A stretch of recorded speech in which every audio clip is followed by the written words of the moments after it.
सीख चुके हैं, आपको बता चुके हैं कि सारी जितनी भी बीमारी हमारियां हैं वो सब हमारी सही तरीके से सांस ना लेने के फलस्वरूप उत्पन्न होती हैं।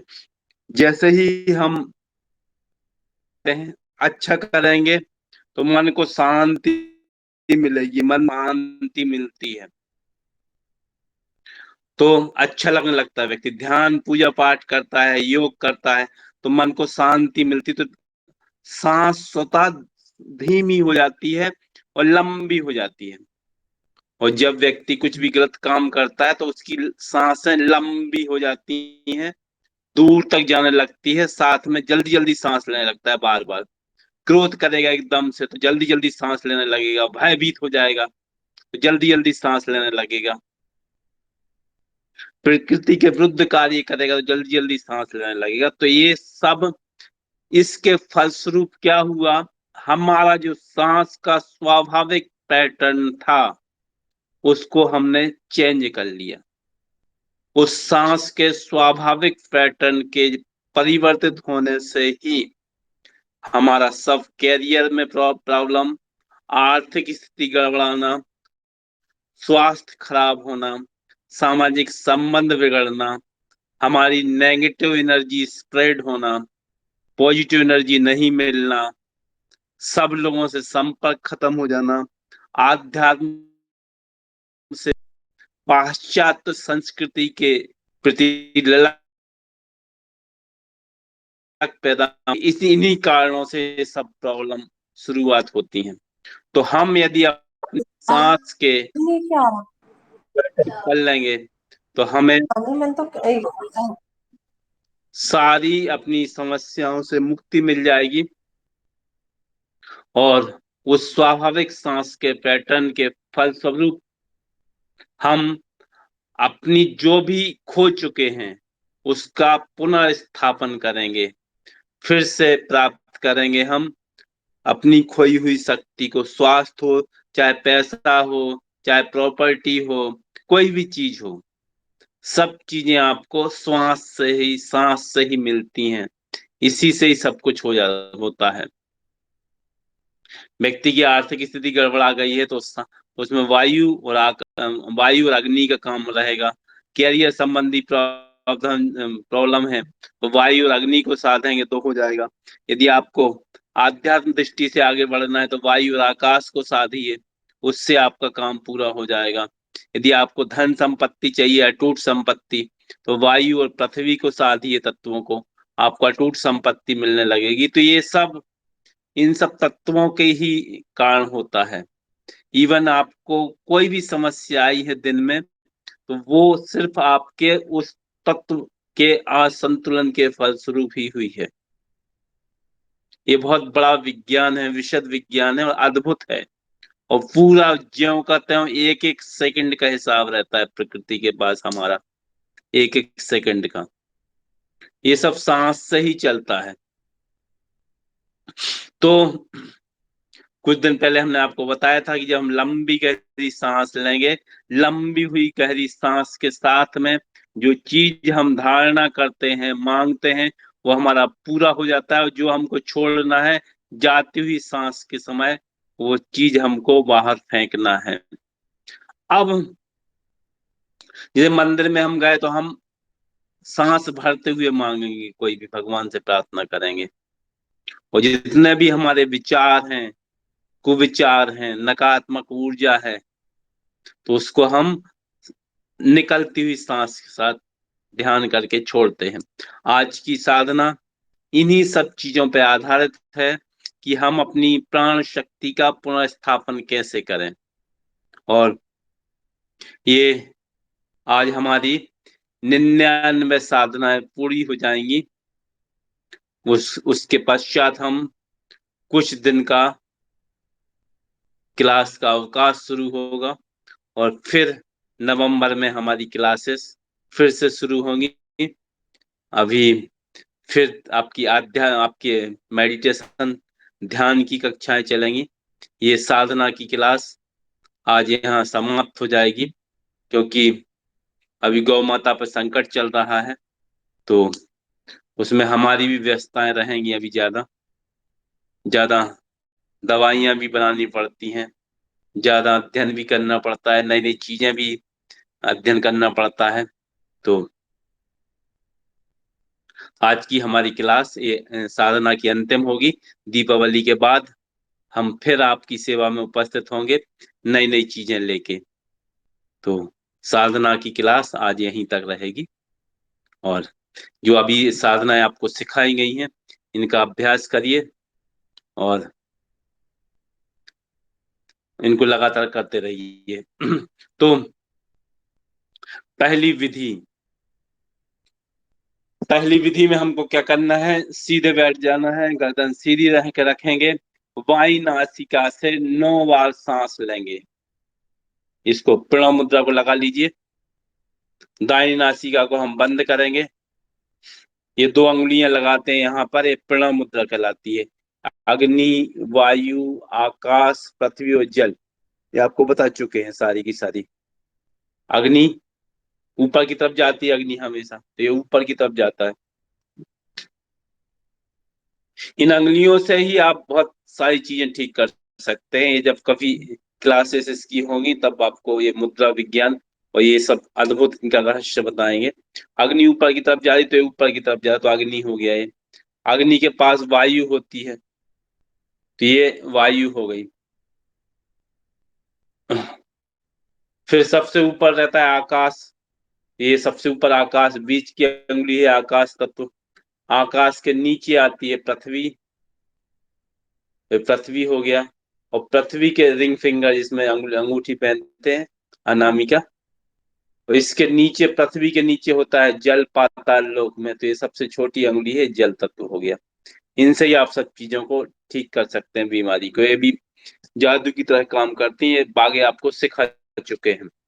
तो ये हमने 2 अंगुलियां यहाँ अंगूठे में लगाई, माने हम वायु को बढ़ाएंगे। अग्नि, वायु जब चलती है तो अग्नि तत्व बढ़ जाता है, तो इसको, अग्नि को यहाँ लगाया और 9 बार हम वायु नासिका से सांस खींचेंगे और दाहिनी नासिका से निकालेंगे। देखिए, करिए इसको। ये जो आपका, जो भी चीज आपकी खो चुकी है, ये पुनः स्थापन की साधना है। पुनः स्थापित करना, रीस्टोर करना सब चीजों के लिए। जो आपका खो चुका है, स्वास्थ्य हो गया, पैसा हो गया, संबंध हो गए, जो भी खो चुके हैं उनके लिए पुनः स्थापना की। क्योंकि जो आज की साधनाएं हम करेंगे, इनके माध्यम से आपके दोनों स्वर प्रॉपर चलने लगेंगे। और स्वर विज्ञान आपको पहले बताया भी था कि स्वर विज्ञान में आपको कौन से कार्य के समय आपको कौन सा स्वर चलाना है, इसका आपका अनुभव हो गया। तो इसके बाद अन्य किसी भी चीज को जानने की साधक को आवश्यकता नहीं होती। तत्व ज्ञान हो गया है, हो गई है, इसके बाद जीवन में किसी भी चीज की लालसा नहीं रह जाती। ये सर्वश्रेष्ठ, सबसे ऊंचा विज्ञान है, सबसे ऊंची साधना है। साधना को करने के बाद आप अपनी स्वेच्छा अनुसार, जो अभी आज आपको साधनाएं सिखाई जा रही हैं, हमें लगता है सबको करनी चाहिए। को करने के बाद आप स्वतः किस, कब, किस समय, किस कार्य करते हुए हमें कौन से स्वर से, कौन सी नासिका से, चंद्र नाड़ी से, माने ईड़ा से या पिंगला से स्वर लेना है, ये आपकी स्वतः इच्छा पर आधारित हो जाएगा। स्वर बदलना आपकी इच्छा से संचालित होने लगेगा। जब आप स्वर बदल, अपनी इच्छा से स्वर बदल सकते हैं, तो हर चीज दुनिया की आपकी मुट्ठी में आ जाती है। हर चीज के आप नियंत्रक बन जाते हैं। इतनी बड़ी साधना है ये, बहुत ऊंचे किस्म की साधना। भगवान शिव जी ने पार्वती जी को ये सिखाई थी सारी साधनाएं। उन्हीं में से कुछ दुर्लभ साधनाएं हैं जिनका प्रकाशन नहीं हो पाया। और हिमालय में बैठे हुए बहुत दिव्य साधु संतों को ये रहस्य आज भी प्राप्त है। वो अपने शिष्यों को ये सब चीजें सिखाया करते हैं। तो इसलिए इसको हिमालयन ट्रेडिशनल प्राणायाम के नाम से भी जाना गया है, एक दो साधनाओं को। बाकी ये जो साधनाएं हैं ये कहीं नहीं मिलती, किसी भी पुस्तक में कहीं भी उल्लेख नहीं है इनको। ये परंपरागत रूप से ही चलती हैं। तो बाई नासिका से हमने 9 बार प्रणव मुद्रा लगाया। सब लोग करेंगे साथ साथ। गर्दन पीठ सीधी कर लीजिए, हो जाए। गलती करेंगे तो सुधर जाइए। बाई नासिका से सांस खींची, दाहिने से निकाल दी। बाई से खींची, दाई से निकालिए। बाई से खींचिए, दाई से निकालिए। बाई से खींचिए, दाई से निकालिए। ये आपको बाई से खींच के दाहिने से निकालने का आपको 9 बार करना है। 9 बार जब आपका हो गया, अब आपने दाहिनी से निकाल रहे थे, अब दाहिने फिर इसको लगाएंगे प्रणव मुद्रा को। अब दाहिने से खींचेंगे, बाएं से निकालेंगे। दाएं से खींचिए, बाएं से निकालिए। दाहिने से इनहेल, बाई नासिका से एक्सहेल। दाई नासिका से प्रश्वास, बाई नासिका से निश्वास। बाई से खींचिए, दाई से निकालिए। ये भी आपको 9 बार करना है। अब 9 9 बार दोनों तरफ से हो गया। अब दोनों नासिकाओं से 9 बार लीजिए, दोनों नासिकाओं से 9 बार निकालिए। निकालिए अब दोनों से। इसमें कोई आंतरिक कुंभक नहीं करना, कोई बाह्य कुंभक नहीं करना। हमारे सांसों के लय को व्यवस्थित करती है साधना, जिसके माध्यम से हम अपने जो भी अभी तक हम खो चुके हैं उन सब चीजों की हम पुनः प्राप्ति करेंगे। बाल्यावस्था में हमारी सांस का लय प्रकृति के अनुरूप होता है, लेकिन जैसे जैसे हम प्रकृति के नियमों का उल्लंघन करते हैं, सूर्योदय के बाद तक सोते रहना, देर रात तक जागते रहना, टाइम बे टाइम खाना खाना, दिन में सोना, और मलमूत्र का त्याग भी प्रकृति के अनुरूप नहीं करना, कभी भी खा लेना, इन सब के फलस्वरूप हमारा जो श्वसन तंत्र है, सांस लेने का जो तरीका है, वो लगातार डिस्टर्ब होता जाता है। क्योंकि ये सब जो लय है प्रकृति के अनुरूप ही चलता है, एक एक सेकंड के हिसाब से। आपने अपने आस पड़ोस में लोग देखे होंगे जो सवेरे जल्दी से उठ जाते हैं और जल्दी सो जाते हैं, प्रकृति के अनुरूप चलते हैं, वो लंबा जीवन जीते हैं और कभी बीमार नहीं होते, कभी कोई कष्ट नहीं होता। और मृत्यु भी उनकी बहुत आसानी से हो जाती है जब समय आ जाता है तब उनका। लेकिन वर्तमान समय में बच्चे आज के 10 10 11 11 12 12 बजे सो के उठते हैं, रात्रि भर जागते रहते हैं, टाइम बे टाइम खाते पीते रहते हैं, कुछ सिस्टम ही नहीं है। फलस्वरूप 8 10 साल में ही लकवा लग जाता है, 12 साल में बच्चा हार्ट अटैक का पेशेंट बन जाता है, 18 साल में घुटनों में दर्द आना शुरू हो जाता है। पता नहीं 40 50 साल तक भी जीवित रह पाएंगे कि नहीं। वर्तमान पीढ़ी को तो देख के ही लगता है कि शायद 45-50 साल में ही खत्म हो जाए उनका जीवन। तो इस सब के रीजन पीछे यही है। क्यों? क्योंकि एक एक सेकंड प्रकृति हमेशा क्या होता है कि सब कुछ रिकॉर्ड, जो आप अच्छा कर रहे हैं बुरा कर रहे हैं, सब कुछ रिकॉर्ड आपके ब्रेन में ही फिट होता जाता है। कभी हमने किसी का बुरा बुरा किया, गलत किया, हमने कहा कि ये काम आपको नहीं करना है, आपने किया, या कुछ पैसे आपके हमने रख लिए, या किसी के साथ बेईमानी की, तो वो हमारे, हमको मालूम है, किसी ने भले नहीं देखा हमको, लेकिन वो हमारे क्या होगा, अचेतन मन में पहुंच गई, और बचेतन मन में पहुंच के फिर वो हमेशा लगातार वैसे ही नेगेटिव एनर्जी खींचती रहेगी ब्रह्मांड से। और जब नेगेटिव एनर्जी आएगी तो वो स्वाभाविक है सब कुछ बर्बाद कर देगी। आपने देखा होगा, दो लोगों ने संयुक्त रूप से बिजनेस में पार्टनर बने, एक ने बेईमानी कर दी, बेईमानी व्यक्ति कभी नहीं पनप पाता, जीवन में कभी नहीं पनप पाएगा, कुछ नहीं हो सकता उसका, वो हमेशा बेईमानी ही करता रहेगा। क्यों? क्योंकि उसके मन में खोट आ गया, और वो खोट उसके ब्रेन में इनबिल्ट हो गया, हमारे सॉफ्टवेयर में चला गया, अब वो नहीं निकल सकता किसी भी तरीके से। तो जो कुछ हम करते रहते हैं वो सब कुछ हमारे साथ ही चलता रहता है। इस हाथ दो, इस हाथ लो, ये नियम होता है प्रकृति का। प्रकृति कभी भी एक सेकंड लेट नहीं होती, सूर्योदय के समय, सूर्यास्त के समय, ना मौसम लाने में। लेकिन हमारा सब कुछ अस्त व्यस्त होता है।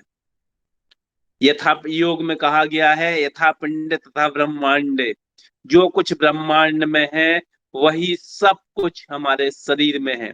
हम एक बहुत कण तो बहुत बड़ा चीज होता है प्रकृति का, कण तो बहुत बड़ी चीज है, उससे भी बहुत सूक्ष्म से सूक्ष्म हमारा अस्तित्व है। 70% पानी पृथ्वी में है, 70% हमारे शरीर में है। 37 डिग्री सेंटीग्रेड तापमान पृथ्वी का है, वातावरण का, वनस्पतियों का। 37 डिग्री सेंटीग्रेड हमारे शरीर का है। 24 खनिजों से पृथ्वी यूनिवर्स बना है, 24 मिनरल्स हमारे शरीर में है उसी अनुपात में। 76 मिलीबार दाब पृथ्वी का होता है, 76 मिलीबार हमारे शरीर का है। जो कुछ है ज्यों का त्यों है। जब कुछ सब कुछ ज्यों का त्यों है तो फिर सामंजस्य हमारा गड़बड़ा गया, क्योंकि हमने प्रकृति के अनुरूप नहीं चले, अव्यवस्थित कर दिया सब कुछ। इसीलिए हमें सब कुछ भुगतना पड़ता है यहीं पर। वो सब नकारात्मक ऊर्जाएं आके हमारा विध्वंस कर डालती हैं बहुत बुरी तरीके से। आपको लगता है बहुत छोटा सा ये चीज है, लेकिन 1 किलो पर 1 इंच पे, माने अंगुली का एक पोर है, इस पे है। इस प्रकार पूरे शरीर को देखें तो हमारे शरीर पे 4 से 6 हाथी, 4 से 6 हाथी जितना वजन होता है ना, उतना प्रेशर है इस सब का, एनर्जी का। सोच लीजिए कहाँ भाग पाएंगे हम, 4-6 हाथी दबाए रहे आपको तो आप कहाँ भाग पाएंगे। वही आपकी पॉजिटिव नेगेटिव एनर्जी है जो लगातार आप पर प्रेशर बना के रखती है। जब 4-6 हाथी दबाए हैं आपको, पॉजिटिव नेगेटिव एनर्जी, तो वो तो बर्बादी कर देंगे पूरी तरीके से। नेगेटिव एनर्जी होगी तो नेगेटिव एनर्जी नष्ट कर देगी, और पॉजिटिव है तो पॉजिटिव तो बढ़ाएगी, आगे बढ़ाएगी। इसलिए इतना महत्व होता है इसका सबका। इसलिए पॉजिटिव थिंकिंग का आपसे बोलते हैं, सवेरे 5 प्रतिज्ञा इसलिए करवाते हैं सबको, कि आज के दिन मैं क्रोध नहीं करूंगा, आज के दिन, ये पंच तत्वों की प्रतिज्ञाएं हैं। तो 5 एलिमेंट जिनसे शरीर बना है उनको कर लें तो वो बैलेंस हो जाते हैं सबके लिए। सबके शरीर में 5 तत्व हैं, किसी के शरीर में ज्यादा है, किसी के शरीर में कम है। जिस तत्व में जिस व्यक्ति का जन्म हुआ है, उस तत्व की उस वो मेन कंट्रोलर, मेन पावर उस तत्व का होता है उस व्यक्ति के साथ में। वो बहुत तेजी से काम करता है मैजिक की तरह। आप उसको या तो बर्बाद कर लो अपने हाथों से, अपने जीवन का सर्वनाश कर लो, या आप उसको बैलेंस करके प्रकृति के अनुसार करके विजय प्राप्त कर लो, कहीं से कहीं पहुंच जाओ आप। या तो आपका कैरियर बर्बाद हो जाएगा, पूर्ण रूप से नष्ट कर लो अपने आप को, या फिर आप उसके अकॉर्डिंग चल के बहुत ऊंचाई है, वो आपको हर जगह सहायता करेगा। पहले कुछ वार्निंग भी देता है वो, जब आप मानते नहीं है। जैसे एक रात आप जग लीजिए, आज रात आप सोइए मत, कल देखिए आप एकदम थके थके से लगेंगे, चिड़चिड़ापन आएगा, काम करने में मन नहीं लगेगा। जमाई आएंगी, जमाई भी सिखाएंगे आज आपको, जमाई कैसे लेना है। तो जमाई आएगी आपको, आपका उदासी जैसा मन लगेगा, आनंद नहीं आएगा, भूख नहीं लगेगी, पेट साफ नहीं होगा, कॉन्स्टिपेशन हो जाएगा, दिन भर आप कितना भी सोते रहें तब भी आपकी नींद पूरी नहीं होगी। यही आपको वार्निंग देता है कि सुधर जाओ, सुधर जाओ। नहीं सुधरते हैं, फिर वो बहुत बुरी तरीके से परास्त करके सर्वनाश कर डालता है आदमी का। फिर कहीं का नहीं बचने देता है वो सब। प्रकृति जो है ना, कहीं की नहीं बचने देती, फिर तो पूरा सब कुछ खत्म कर देगी। व्यक्ति सिर्फ जीती जागती लाश भर रह जाता है, चलता फिरता बस हाड़ मास का पुतला। तो इस सब को हम, जब जागे तब सवेरा, अभी तक नहीं मालूम था आपको सब, कोई बात नहीं, अब जाग गए। अब जब जागे तब सवेरा, अब इनको बैलेंस करने की कोशिश करिए कि हम सब इन सबको बैलेंस करें। तो बैलेंस करने की पहली बताई हमने तरीका, पहली विधि, बाई नासिका से 9 बार सांस खींच लेंगे, दाई नासिका से छोड़ेंगे, फिर 9 बार के बाद दाहिनी से फिर 9 बार खींचेंगे, बाई से छोड़ेंगे। ये हो गया। फिर दोनों नासिकाओं से 9 बार सांस खींचेंगे, 9 बार को छोड़ेंगे। सिंपल बिल्कुल तरीका, दोनों से बाहर निकाल दो, पहली विधि। अब दूसरी विधि की तरफ चलते हैं हम। ये बहुत ही विशिष्ट की प्रकार की विधि है। इस विधि को सीखने के पश्चात आप इच्छाधारी बन जाएंगे, इच्छा के अनुसार आपका स्वर चलेगा। कुछ दिन पहले स्वर विज्ञान में हमने आपको बताया था कि जब आप ये कर रहे हैं, मंदिर में जा रहे हैं, पूजा पाठ कर रहे हैं, कुछ ज्ञान प्राप्त कर रहे हैं, पढ़ाई कर रहे हैं, सुनने का काम कर रहे हैं, तो आप बाई नासिका से श्वास लेंगे। और शारीरिक काम कर रहे हैं तो आप दाहिनी नासिका से करेंगे। कब कहाँ क्या जाना है, किस समय क्या बात करना है, वो सब आप स्वर से ही आपका डिसाइड होता है। सफलता मिलेगी कि नहीं मिलेगी, वो सब इसी पे निर्भर करता है। भगवान राम जब रावण को मारने के लिए गए थे, तो उन्होंने जाके स्वर विज्ञान का प्रयोग किया था। उस समय उनके गुरुजी ने बताया था कि स्वर के अनुसार आप कार्य करो, आपको विजय प्राप्त मिले होगी। तो इसीलिए दोनों नासिकाओं से आपको छोड़ना है, तो आप इस तरीके से आप आगे बढ़ेंगे और आपकी जो भी अभी तक तकलीफें थी वो दूर होंगी। अगली दूसरी दूसरी आपकी साधना विधि, दूसरा अभ्यास, दूसरा दूसरा क्या है, आप सुखासन में बैठ जाएंगे पालथी मार के, वज्रासन में भी बैठ सकते हैं, किसी भी आसन में आप इसमें बैठ जाइए।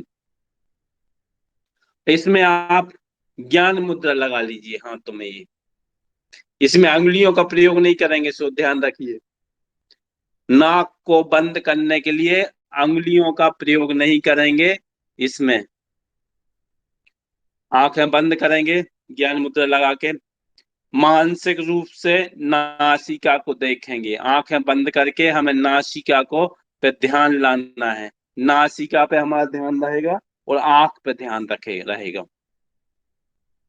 और ध्यान अब हम अपनी बाई नासिका पे लगाइए आंखें बंद करके। जो भी ये साधनाएं हैं अपनी क्षमता के अनुसार करना है आपको, जितनी देर आप कर सकते हैं उतनी देर करिए, शुरुआत में कम करते हुए बढ़ाते जाइए। बाई नासिका पे ले जाएं। अब बाई नासिका से सांस भरना शुरू करिए, बिना बंद किए, हाथ से टच किए। ध्यान लगाइए बाई नासिका पे, और बाई नासिका से प्रयास करिए कि आप बाई नासिका से सांस ले रहे हैं। बाई नासिका से पूरी सांस भर ली। अब हम ध्यान दाहिनी नासिका पे ले जाएंगे। हमारा ध्यान दाहिनी नासिका पे और दाहिनी आंख पर। और दाहिनी नासिका से आप सांस को रिलीज करिए, बाहर निकालिए, बिना नासिक हाथ का प्रयोग किए हुए। दाहिनी नासिका से आपने श्वास को बाहर निकाल दिया है। अब भाव के माध्यम से, अब दाहिनी नासिका से आपने श्वास बाहर निकाला है। अब दाहिनी नासिका से आंख बंद किए हुए दाहिनी नासिका पे आपका ध्यान जाएगा। दाहिनी नासिका से आप श्वास को अंदर भरिए। आपको महसूस हो रहा हो कि हाँ, सिर्फ दाहिनी नासिका से ही श्वास अंदर जा रही है। अब दाहिनी नासिका पर ध्यान के बाद बाईं नासिका पर ध्यान आपका जाएगा और बाईं नासिका से श्वास को रिलीज करिए। ये एक चक्र हुआ। बिना हाथ का प्रयोग किए हुए आपको ध्यान पूर्वक, ध्यान ले जाके आंखें बंद करते हुए जिस नासिका से ध्यान सांस खींचना है उस पर ध्यान ले जाइए और उसी नासिका से आप ध्यान सांस को खींचिए, उसके अपोजिट से छोड़ दीजिए। जिससे आपने छोड़ा है सांस वापस उसी से खींचिए, अपोजिट से छोड़ दीजिए। इस अभ्यास के बाद कुछ समय बाद आप अपनी इच्छाधारी बन जाएंगे। इच्छाधारी, सारे काम आप जिस नासिका से चाहेंगे उस नासिका से सांस लेके आप स्वर को स्वतः चेंज कर सकेंगे। सब कुछ स्वर से ही होता है। आपको स्वर में हमने बहुत ज्यादा पढ़ाया था। इवन आप चाहें, माता पिता चाहें कि लड़का होना है या लड़की होना है, ये भी माता पिता के ऊपर ही निर्भर करता है। इतना बृहद, इतना साइंटिफिक, इतना एडवांस है ये। आज तक विज्ञान इस चीज को नहीं कर पाया, शायद कर भी ना पाए। वो सब ये बताते हैं कि एक्स और वाई क्रोमोसोम बस। हमारे वेदों में पहले ही से उल्लेख है इन सब चीजों का। हमारे यहाँ ब्राह्मणों सभी कास्ट में समान गोत्र में शादी नहीं होती। समान गोत्र में शादी नहीं होती, उसके पीछे रीजन यही होता है। तो नाड़ी दोष, नाड़ी दोष जो लगता है, नाड़ी दोष के पीछे यही चीज होती है कि ब्लड जो है वो RH फैक्टर, एक रीसस नामक बंदर में एक ब्लड में कुछ एक्स्ट्रा एक तत्व पाया जाता है, ध्यान रखिए। वो सबसे पहले दक्षिण अफ्रीका के रीसस नामक बंदरों में पाया गया था, इसलिए रेसस के नाम पे RH फैक्टर उसको नाम दे दिया गया। RH फैक्टर उसको नाम दे दिया गया। फलस्वरूप जिसके शरीर में पाया जाता है उसको प्लस कहते हैं, जिसमें नहीं पाया जाता उसको नेगेटिव कहते हैं। तो यदि माँ का माँ का यदि नेगेटिव है और पिता का पॉजिटिव है तो पहली संतान तो उनकी स्वस्थ हो जाती है, लेकिन अगली आने वाली संतानों में अगली वाली संतान गर्भावस्था में ही ब्लड की क्लॉटिंग हो जाती है। माँ एंटीबॉडी डेवलप कर लेती है पॉजिटिव के अगेंस्ट में, और जो भी संतानें पैदा होती हैं वो गर्भावस्था में ही खत्म हो जाती हैं। कई बार आपने सुना होगा, देखा होगा रिश्तेदारों में कि पहली संतान तो हो गई लेकिन उसके बाद जितनी भी संतानें हो रही वो मृत पैदा हो रही। वही नाड़ी दोष है। वो हमारे पूर्वज कुंडलियों में शब्द लेके गए थे। मेंडलिज्म ने, ग्रेगर जॉन मेंडल ने वीना में, ऑस्ट्रिया ऑस्ट्रिया में 1901 में इसको खोज की। 1901 में उन्होंने बताया कि माता पिता के गुण संतानों में हस्तगत होते हैं। ये आनुवांशिकता का नियम, लॉ ऑफ हेरिडिटी, नियम उन्होंने जो 4 दिए वो अभी बताया, 1901 में बताया उन्होंने, मटर के बीजों पर प्रयोग करके। लेकिन हमारे यहाँ वेदों में हजारों लाखों सालों से इनका उल्लेख है। इसलिए समान गोत्र में शादी नहीं होती, क्योंकि हमारे पूर्वज यदि समान रहे हैं तो वो कितनी भी पीढ़ी में, किसी भी पीढ़ी में वो लक्षण प्रकट हो जाते हैं समान गुण, समान गोत्र में शादी होने से। मतलब यदि 4 संतानें पैदा, माता पिता के यदि गुणसूत्र, हर उसमें म्यूटेशन होता है, जीन्स में जो गुणसूत्र होते हैं जीन्स में, उनमें सुधार होता जाता है। और कहीं यदि पता चला लड़की भी वही वही उसके वही सेम उसमें गुणसूत्र खराबी है, वही सेम जीन्स पिता में भी है खराबी, तो उनमें से चार में से एक संतान उस आनुवांशिक बीमारी से ग्रसित होती है। वो पहली भी हो सकती है, दूसरी भी हो सकती है, तीसरी भी हो सकती है, चौथी तो होगी होगी। इसलिए हजारों साल पहले हमारे यहाँ इस चीज का इस चीज का ज्ञान दे दिया गया सबको कि आप समान गोत्र में शादी नहीं करेंगे। इसलिए निषेध है समान गोत्र में, भाई बहन माने जाते हैं, इसलिए समान गोत्र में शादी नहीं होती, सभी में नहीं होती है। ये 1901 में प्रतिपादित किया गया ग्रेगर जॉन मेंडल के द्वारा। तो ये सारे के सारे सब कुछ हमारे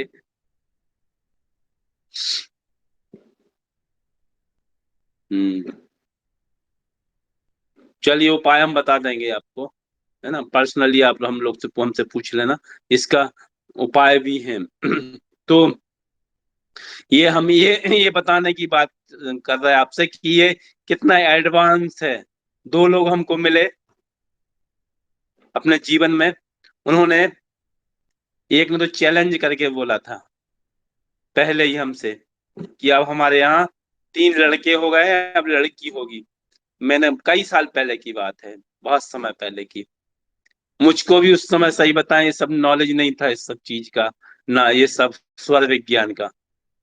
तो कि कैसे क्या होता भी था तो हम मानते नहीं थे कि चलो ठीक है, इग्नोर कर दिया, होता होगा कुछ, हमें नहीं पता, हमें नहीं जानना क्या करना हमें इस सब चीजों को जान के, क्योंकि ये सब हमारी लाइन ही नहीं थी कहना चाहिए। उसने कहा कि लड़की होगी, तीन बच्चे, अब हमारे यहाँ लड़की होगी। तो हमने कहा ठीक है। कुछ समय बाद मिला कि लड़की हो गई, हमने वास्तव में गए उसके यहाँ, देखा तो लड़की थी। अब तो बहुत बड़ी हो गई उसकी, 22-23 साल पहले की, 25 साल पहले की बात होगी है। तो उसके बाद एक व्यक्ति और मिला हमको कुछ समय के बाद, 10-12 साल के बाद। उसने कहा कि हमारे तीन लड़के हैं और एक लड़की है, और हमने ये सब प्लान किया था कि कब हमारा लड़का होगा कब लड़की होगी। हमने कहा प्रभु अच्छे मिल गए, हम बहुत समय से सोच रहे थे, क्योंकि एक वाकया हमेशा देख चुके हैं। उनसे जब हमने पूछा कि ये कैसे पॉसिबल है, तो उन्होंने वही जो चीज हमको बताई थी, वो व्यवहारिक हमने आपको ज्ञान दिया था उसका, स्वर विज्ञान के समय, शायद सबको याद होगा, बताया था आपको कि कब बच्चा होगा, कब लड़का होगा, कब लड़की होगी, किस कंडीशन में, स्वर में। ये सब स्वर विज्ञान से ही संभव है। तो अब इसमें हमको मतलब कहना चाहिए कि हमारी भारतीय जो संस्कृति है वो इतनी एडवांस है, इतनी एडवांस है कि हमें तो लगता है शायद वर्तमान विज्ञान को हजारों साल लग जाए वहां तक पहुंचने में, वो पहुंच ही नहीं पाए। पॉसिबल ही नहीं, संभव ही नहीं है सर वर्तमान विज्ञान को शुरू हुए अभी 150 साल हुए हैं, 150 साल हुए हैं। वो बहुत एडवांस है हम लोग इनके मामले। बस ये रहा कि हम बहुत आगे होते, दुनिया में बहुत आगे होते, नष्ट कर दिया गया सब। विमान विज्ञान बनाते थे, सिखाया जाता था, अग्नि विज्ञान सिखाया, वास्तुशास्त्र सिखाया जाता था, वो सब हमारे यहाँ पढ़ाई जाती थी विद्याएं, 18 सब्जेक्ट, इंजीनियरिंग से लेके सारी चीजें, जिससे व्यक्ति को रोजगार मिलता और वो समाज सेवा में योगदान दे सके। एक आपको उदाहरण बताते हैं, हमारे पास में ही है छतरपुर, सागर से पास में, वहां पे एक व्यक्ति ने, एक डॉक्टर ने आयुर्वेद के, एक 8 घंटे से कटा हुआ हाथ, थ्रेसर होती है ना जो गेहूं काटते हैं, ये बहुत समय पहले की बात है, अभी की नहीं है ये, उसको बात हो गए होंगे लगभग 12-15 साल पहले की बात है, सारे न्यूज़पेपर्स में आया था। तो 8 घंटे पुराना 8 घंटे पहले कटा हुआ हाथ उसने ज्यों का त्यों जोड़ दिया, ज्यों का त्यों। उससे पूछा गया कि तुमने भाई कहाँ से ये विद्या सीखी, तो बोला बोला कि हमने ऋग्वेद से सीखा था ये। ज्यों का त्यों आ गया उसमें पावर। तो ये सोचिए कितनी एडवांस थी। कब ऋग्वेद कब लिखा गया था, ये सब शाश्वत है। इतिहासकारों के अनुसार तो 1500 ईसा पूर्व लिखा गया। 1500 ईसा पूर्व भी समझे तो आज से समझ लीजिए 4000 साल पहले, 4000 साल पहले लिखा गया ये। तो तो ये सब इतनी एडवांस स्तर की संस्कृतियां, ये सब चीजें नष्ट करने के लिए बहुत षड्यंत्र किए गए हमारे देश में। सब कुछ। एक 1206 में एक आक्रमणकारी आया था, बख्तियार खलजी। बख्तियार खलजी, उसको अरब कंट्री से आया था, मुसलमान था। तो उसको ऐसा असाध्य रोग हो गया था कि जो ठीक नहीं हो रहा था। सारे डॉक्टर हो चुके थे, सब कुछ हो चुके थे। उसने कहा कि भाई जो भी व्यक्ति ठीक कर देगा हम उसको मुंह मांगा इनाम देंगे। तो बाहर से वैद्य मंगाए गए, बुलवाए गए। उन्होंने कहा कि देखो, हम तुम्हारी कोई चीज खाएंगे नहीं, कोई भी चीज पिएंगे नहीं, अपने शरीर में नहीं डालेंगे, तुम हमको ऐसे ही ठीक कर दो तो हम तुम्हें मान जाएंगे। उन्होंने कहा ठीक है, कोई दिक्कत नहीं। उन्होंने कहा तुम कौन कौन सी कुरान पढ़ते, बोले हम। तो कुरान, उन्होंने कुरान पे कुछ जड़ी बूटियों का लेप लगा के उसको दे दिया, लेप लगा के दे दिया। और बोले तुम्हें कुछ मत करना है, इसके पेज पलटना है बस। पेज पलटे उसने 1-2 महीने, और पूर्ण स्वस्थ हो गया वो व्यक्ति। अब जब उसने देखा कि अरे यार, इतने इतनी एडवांस स्तर की, इतनी महान विद्या है इनके पास में, जो हमारी ठीक नहीं हो सकती थी बीमारी, सब दुनिया भर के वैद्य वगैरह उस समय के जो भी थे वो सब हो चुके थे, और भारतीय लोगों ने ठीक कर दी। उसने कहा इन लोगों का यार विज्ञान जो है ना, ज्ञान है, ये तो बहुत ही खतरनाक लेवल का है। और यदि ये खतरनाक लेवल का यदि ज्ञान इनके पास रहेगा तो ये तो पूरी दुनिया पे साम्राज्य स्थापित कर लेंगे। क्योंकि सब चीज तो मेन तो ज्ञान ही होता है ना। सब कुछ एडवांस जो ज्ञान होता है ना, वो ही होता है सब कुछ। इतना छोटा सा देश है इजराइल, 1948 में उसकी स्थापना हुई थी, 16 मई को।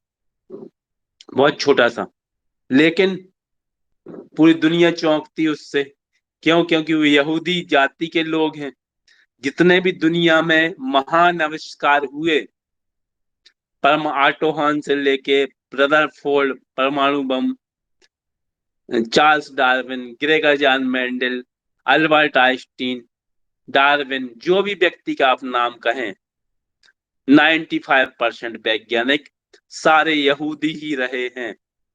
यहूदियों ही ने सबसे पहले परमाणु बम बना के दिया था यूएसए, अमेरिका को, जिसको 6 अगस्त और 9 अगस्त को हिरोशिमा और नागासाकी को पे 1945 में उसको गिराया गया था।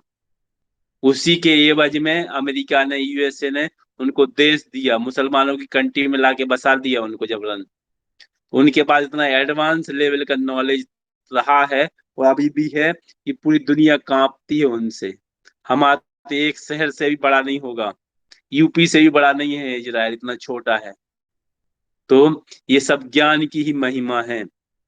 तो जब उन्होंने देखा कि अरे इतना एडवांस लेवल का इनका नॉलेज है, और ये तो अपने ज्ञान के बल पर पूरी दुनिया में पताका फहरा लेंगे, हिंदू लोग तो पूरी दुनिया पर शासन स्थापित कर लेंगे, तो क्या करें, बोले इनको नष्ट करो।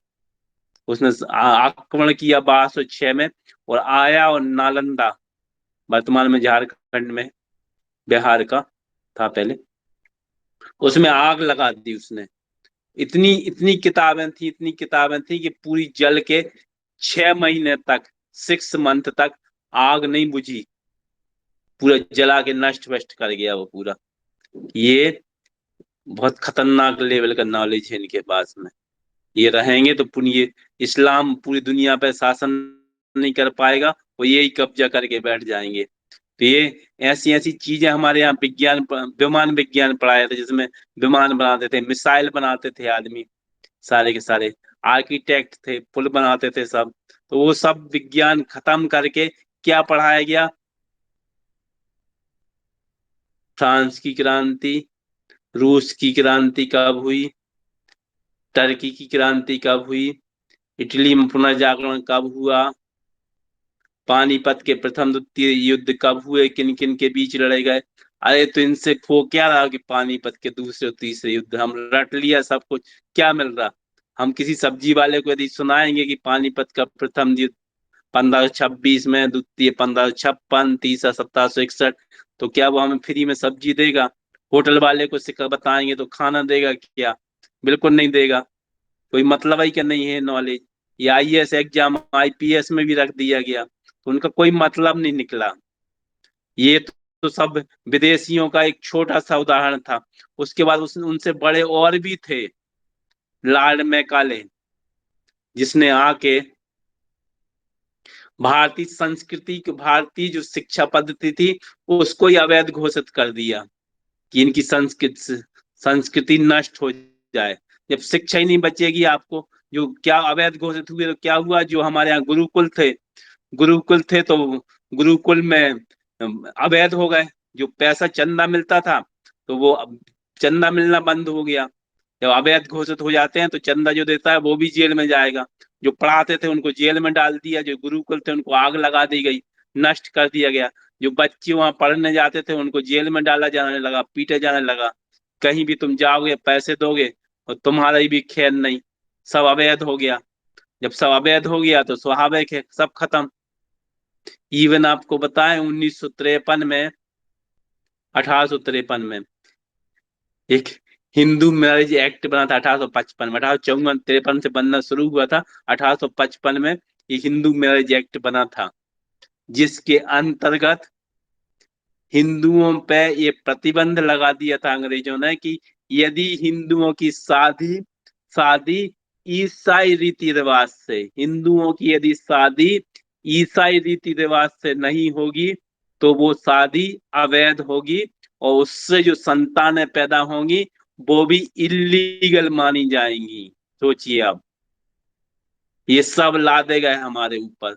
और कसर थी तो उन्होंने और आईपीसी लगा दी, सीआरपीसी बना दी, पुलिस एक्ट लगा दिया, पुलिस एक्ट बना दिया, कानून बना दिया भारतीय संविधान। उसमें 155 करीब प्रावधान अंग्रेजों ने डाल दिए अपने।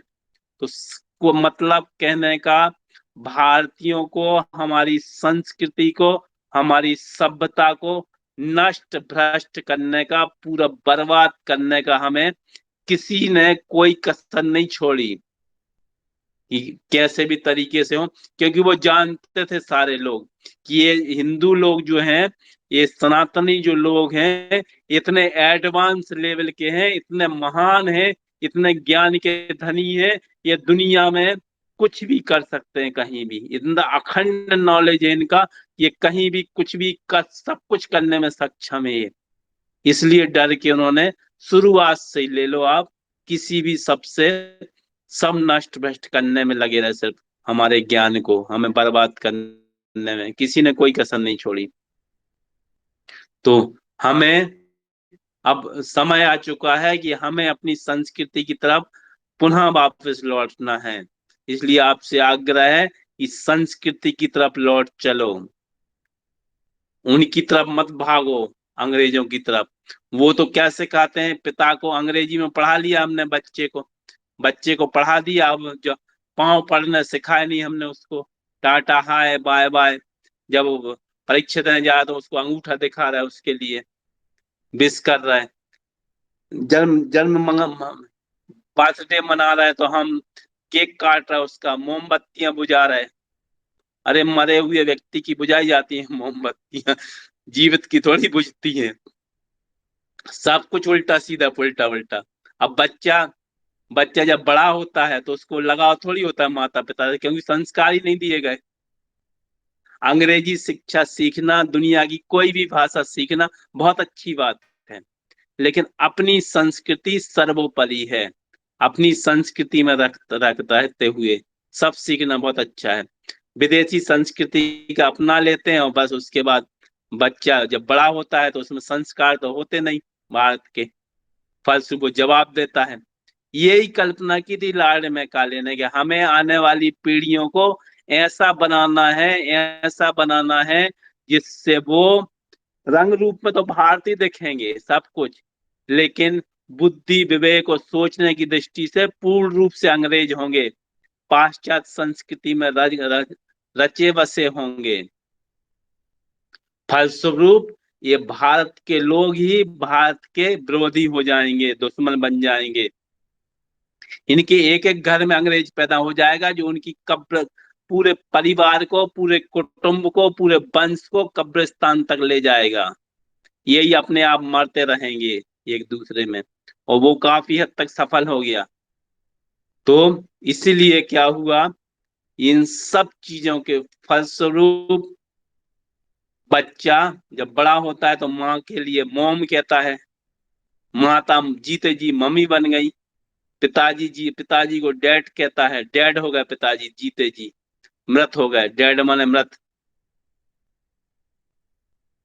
तो स्वाभाविक है, ऐसे संस्कार हमको वापस लौटना है, संस्कृति की तरफ लौट चलो।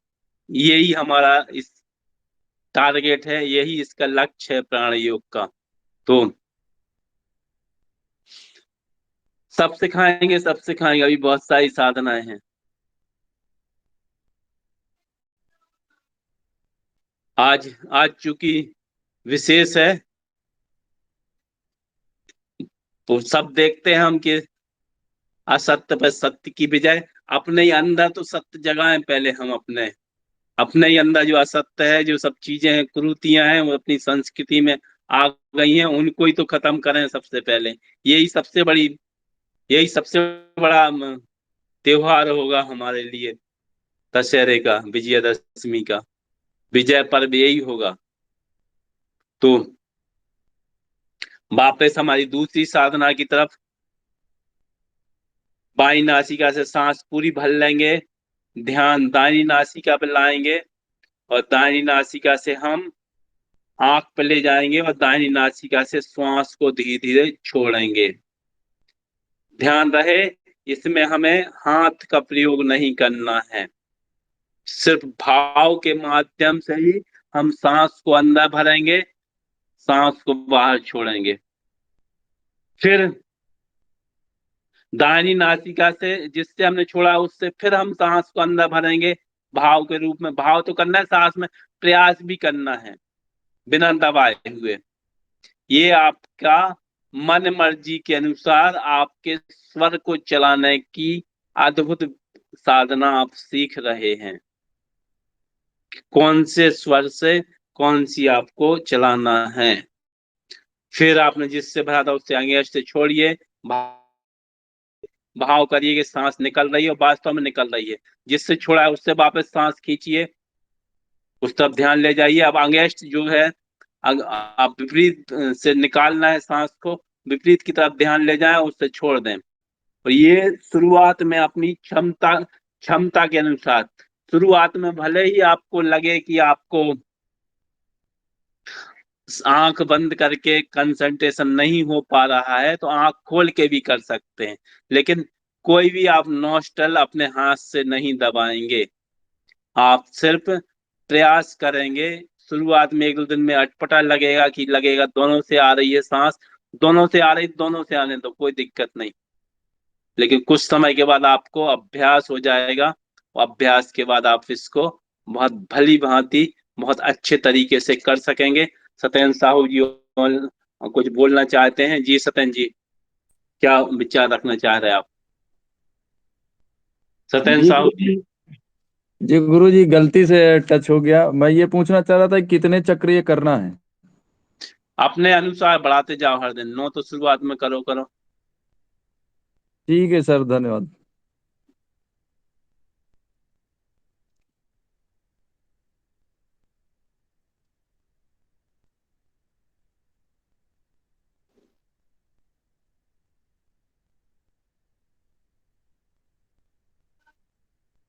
चलिए, तो अब प्रमोद जी को आमंत्रित करते हैं, आ चुके हैं। कुछ विशेष सूचना उनको देना हो। प्रणाम गुरुजी। प्रणाम। सभी साथियों को प्रणाम। कोई विशेष सूचना तो नहीं है, खैर। लेकिन आज मैं थोड़ा सा एक सजेशन आप साथियों को देना चाहूँगा।